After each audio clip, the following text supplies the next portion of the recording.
एक छोटीशी गोष्ट, रहीम अँड हिज कॅमल. तर रहीम आपल्या उंटाला घेऊन वाळवंटातून प्रवास करत असतो आणि प्रवास करता करता रात्र व्हायला लागते, अंधार पडायला लागतो आणि मग तो त्याच्या उंटाला म्हणतो की हे उंटा, आता आपण इथेच थांबूया, मी एक टेंट लावतो.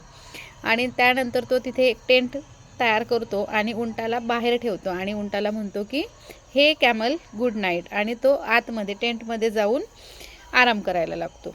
थोडासा वेळ गेल्यानंतर तो जो कॅमल आहे तो त्या रहीमला म्हणतो, हे master, it is cold outside the tent, आणि म्हणून माझं जे हेड आहे, माझा चेहरा मला आत आणायची परवानगी दे टेंटमध्ये.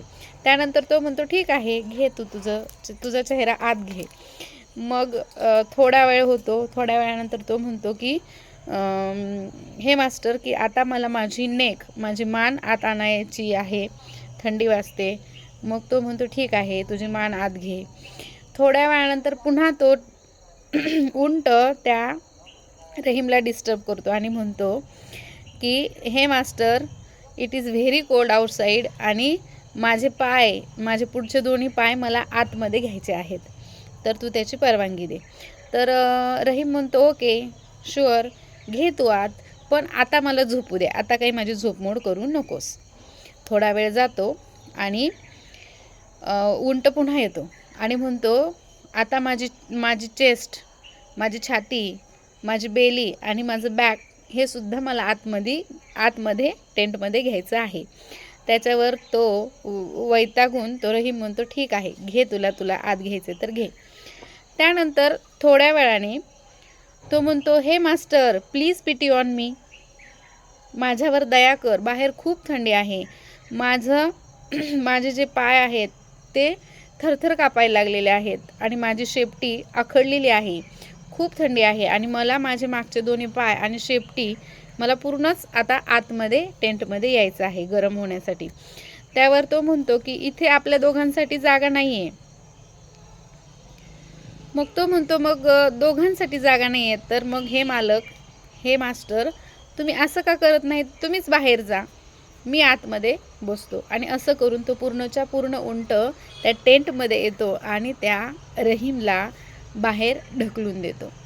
तात्पर्य या गोष्टीचं असं आहे की तो जो रहीम आहे तो म्हणतो how selfish this animal is, किती स्वार्थी प्राणी आहे हा, आणि ह्याने मलाच बाहेर ढकलून दिलं आहे. माझी ही चूक झाली की मी सुरुवातीला तो जेव्हा चेहरा घेऊन आतमध्ये यायला लागला होता तेव्हाच मी त्याला परवानगी द्यायला नको होती.